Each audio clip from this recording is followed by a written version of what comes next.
Rentable, fiable, innovant. Avec eux, ça risque de fluctuer.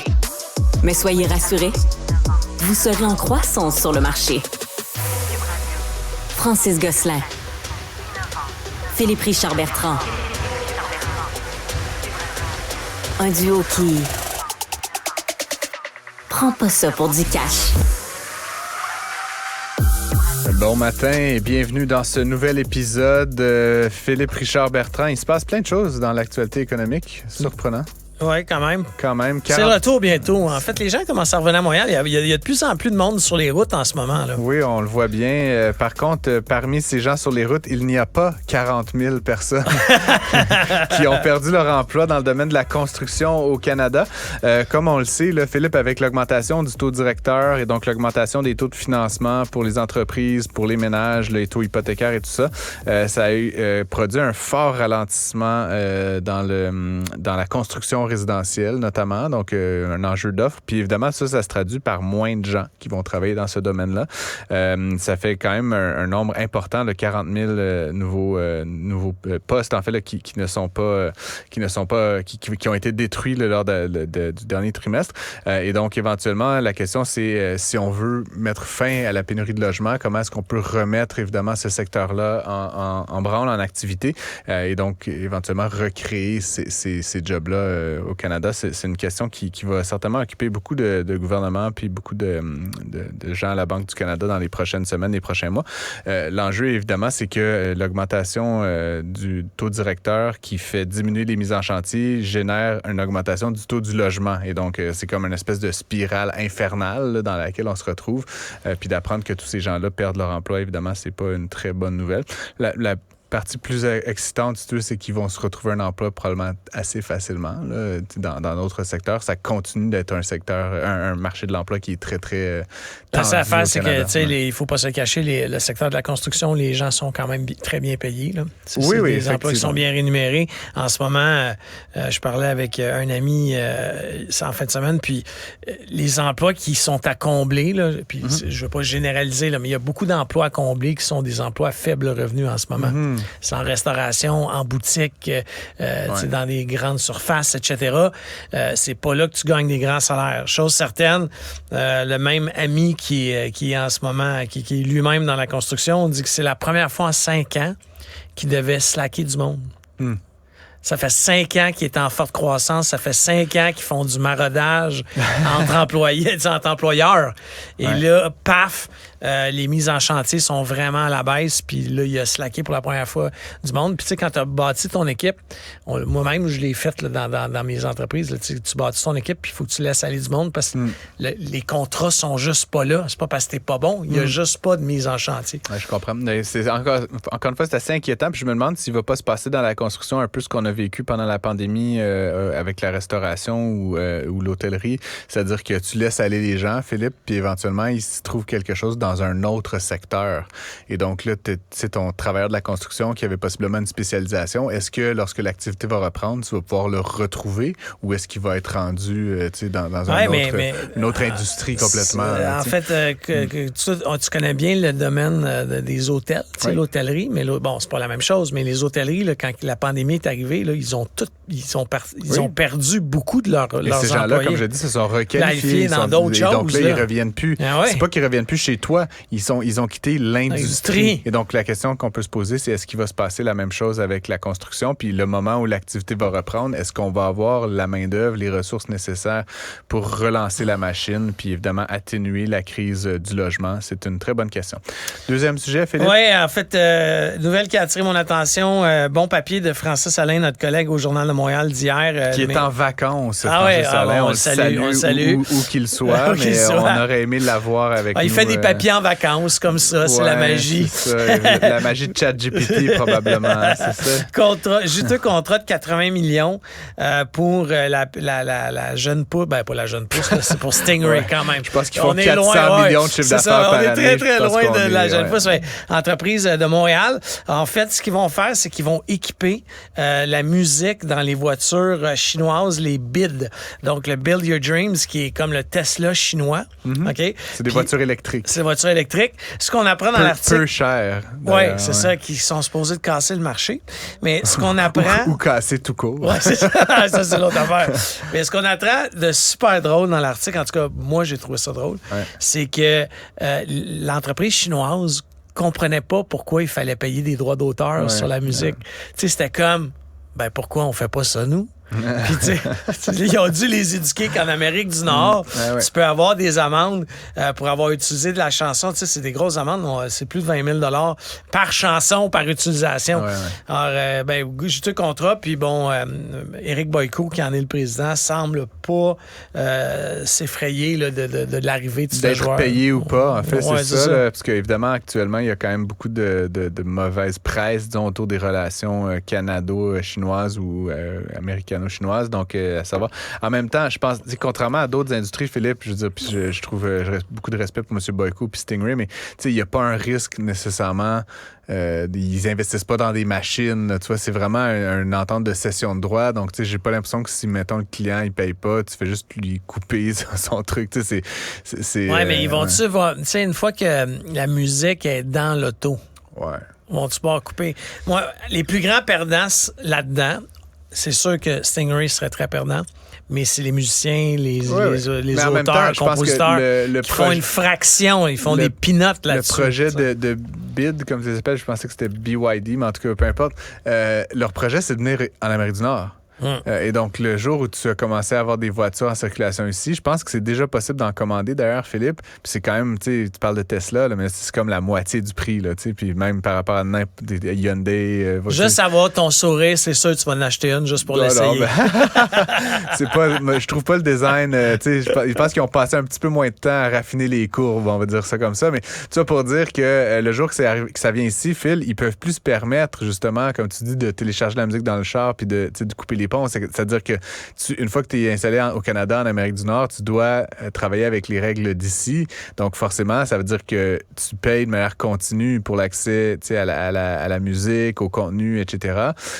Et donc, même s'ils faisaient en Chine, vu qu'ils auront des activités ici, ils pourraient être saisis ici. Là. Donc, ça veut dire que ça leur limitait quand même beaucoup leur capacité à faire ce qu'ils veulent avec les contenus des autres de manière aussi libérale, peut-être qu'ils ont pu le faire dans le passé. Autre sujet dans l'actualité. C'est quand même drôle pour moi, Philippe. Évidemment, Air Canada, tu sais que j'ai un désamour profond pour cette compagnie-là. On est deux. Parfait. Je voyage beaucoup en fait, j'ai voyagé beaucoup avant la pandémie. Maintenant, un peu moins quand même, mais comme systématiquement, quand je peux ne pas prendre Air Canada, je le fais. Puis tu sais, j'ai plein de raisons, mais comme j'ai eu de très mauvaises expériences avec Air Canada, autant sur la ponctualité, évidemment, qui est ici en cause, mais tu sais, je trouve que dans les avions, je trouve ça quand même fabuleux. Tu sais, je suis très fan de Air France, là, ça fait très péteux, dit de même, là, mais tu sais, je veux dire, moi, c'est comme ma compagnie, je sais pas, j'ai étudié en France et tout, mais tu sais, je suis très fan d'Air France. Tu sais, t'embarques dans un avion Air France, les hôtesses de l'air, les autres, les stewards, ils parlent 14 langues, tu comprends? Comme je veux dire, ils sont, tu sais, puis je sais pas, il y a comme un sens du service, tu sais, comme ils sont là pour toi, quel que soit, tu sais, en classe économique, en classe affaires, etc., tu sais, il y a comme, c'est très avenant, tu sais, puis Air France, c'est comme je te dirais, c'est dans les bons, mais je sais pas si t'as déjà pris Thai Airways, mon gars, mais c'est comme, j'allais une fois en Thaïlande, c'est comme, tu sais, genre, c'est fou raide, là, tu sais, genre, c'est à peine s'ils te lavent pas le visage pour toi, là, tu sais, c'est comme vraiment fou. Les autres et les hôtesses de l'air, ils se changent pendant le vol. T'sais, ils ont comme des outfits. Là, bref. Fait que revenons à nos moutons. Air Canada, un vol sur deux n'est pas à l'heure. C'est comme ça majeur. Fait genre un peu... Je pense qu'ils sont gérés par la même personne que la STM. Écoute, comme tu sais, j'étais allé à Chicago dernièrement. Ouais. Sur l'aller, sur un vol de 1h30, 1 heure de retard. Puis sur le retour, pour toujours un vol d'1h30, 3 heures de retard. Donc, 51% des vols de l'entreprise qui sont en retard.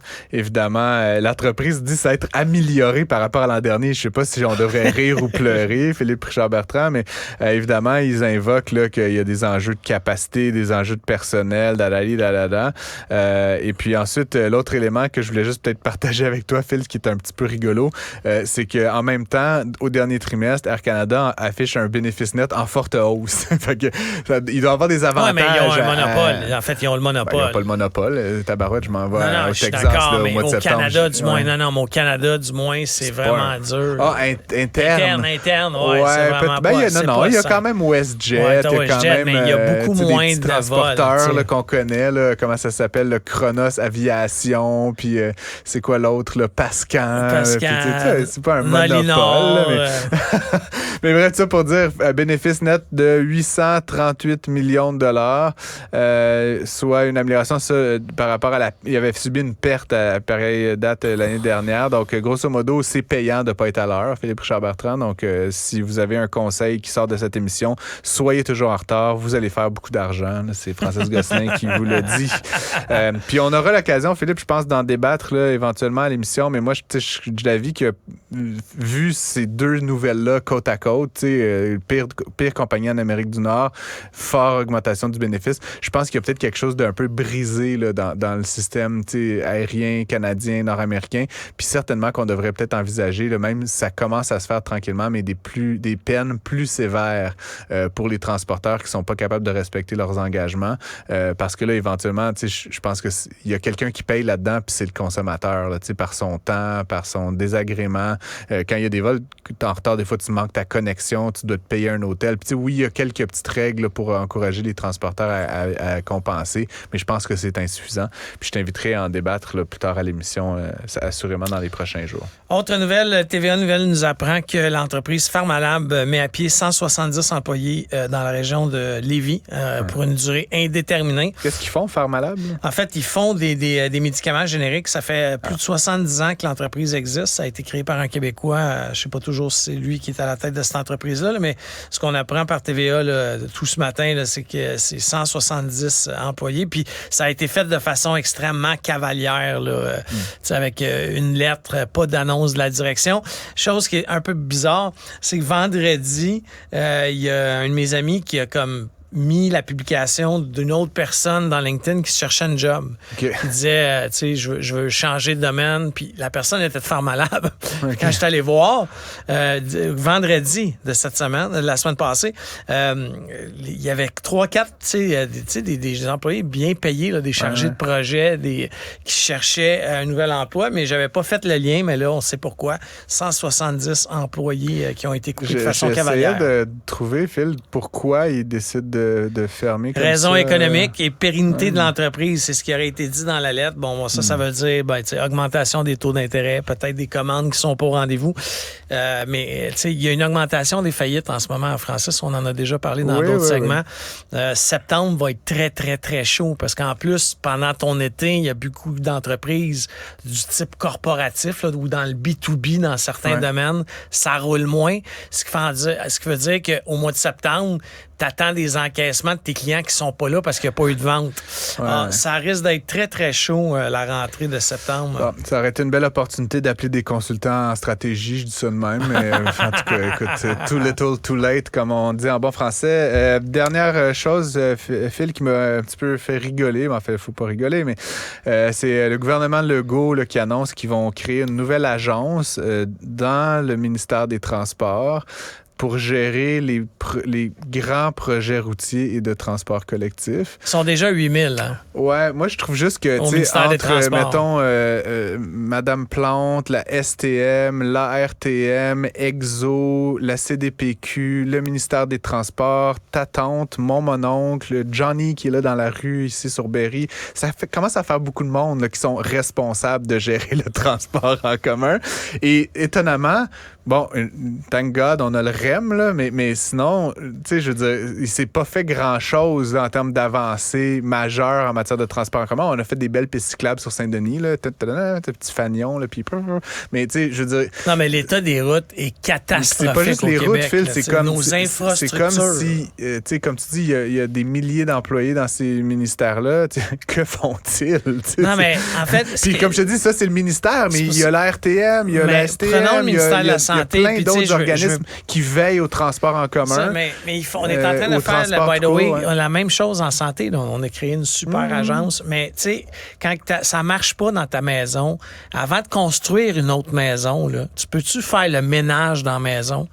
Alors, je dis pas qu'il faut faire du monde dehors ou pas, là, mais à 8000 employés, là, on peut-tu faire, puis tu sais, en plus, le gouvernement est fort pour engager des super consultants, là, des McKinsey de ce monde.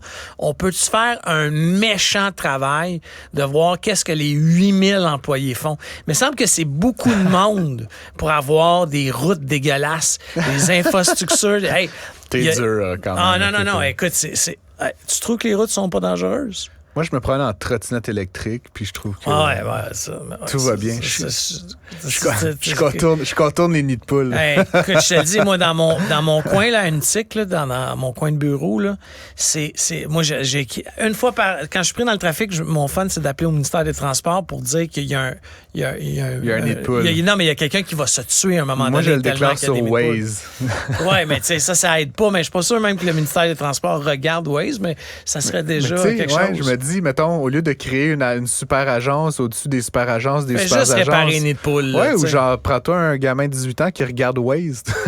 Ça serait quand même, ce serait un début. On serait à 8001 employés. Ouais, ça, puis tu sais, je sais pas, ça coûterait comme 50-60 000 au lieu de 14 000 millions de dollars pour créer une nouvelle patente. Écoute, ceci dit, on leur souhaite la meilleure des chances. On espère que ça va être radicalement différent. Là, moi, j'ai des attentes. D'ici 2024, Phil, il n'y aura plus de cônes oranges sur les routes du Québec. On va pouvoir manger sur... je sais pas si tu as vu la vidéo la semaine passée. On s'en est parlé. Du gars qui pitchait des cônes parce qu'il n'y avait pas de travailleurs, puis ça entravait la circulation. Il y a un automobiliste qui a pris les moyens, puis il a décidé de garrocher les cônes un par un dans le champ. Mais il y a un petit côté Rage Against the Machine en nous tous, là, en ce moment. Tu sais, des fois, puis c'est drôle. Puis en tout cas, j'ai un immense respect pour les gens de la construction, puis les signaleurs. Puis d'ailleurs, on pourra reparler des signaleurs, parce que c'est quand même un métier de plus en plus dangereux. Mais quand même, Phil, de voir des choses de même. Puis tu sais, ce gars-là, là, je veux dire, comme sérieusement, on devrait lui donner la médaille du gouverneur général. Tu sais, je suis sûr que la police le recherche parce que c'est donc illégal, là, mais tu sais, à un moment donné, ce que j'ai cru comprendre, puis encore une fois, j'ai pas tous les faits, là, mais le gars, là, il est là, la voie est bloquée pour aucune fucking raison. Pas de travailleurs, pas de camion, pas rien. Mais tu t'as vu, là, il y avait, je pense que c'était le journal, ou je me rappelle plus quel média, mais qui rapportait, tu sais, des places, là, à l'entrée du tunnel Ville-Marie, ici à Montréal, des cônes qui sont là depuis 23 ans, tu sais, sur la bordure du trottoir. C'est comme, man, tu sais, c'est comme si on en produisait tellement de cônes oranges qu'à un moment donné, on savait plus où les entreposer, tu sais. On les met sur les routes. Faudrait fabriquer des entrepôts où aller mettre les cônes, et donc, à la place, on fait juste les laisser traîner, on bloque évidemment la circulation. Puis en l'occurrence, pour finir là-dessus, Phil, ton gars, ton pitcher, puis honnêtement, si quelqu'un nous écoute puis qui connaît l'identité de ce pitcher-là, on veut lui parler. On peut lui parler avec un module de voix. Oui, c'est moi, le pitcher de Connor. Mais je crois qu'en plus, ça bloquait une voie réservée pour les autobus, tu comprends? Fait que c'est toute l'absurdité du système là, qui est vraiment incarné. Fait que, en tout cas, je lui lève mon chapeau à ce monsieur-là. Si ça vous prend de nous référer la personne, on va le passer en entrevue avec grand plaisir. Ne ratez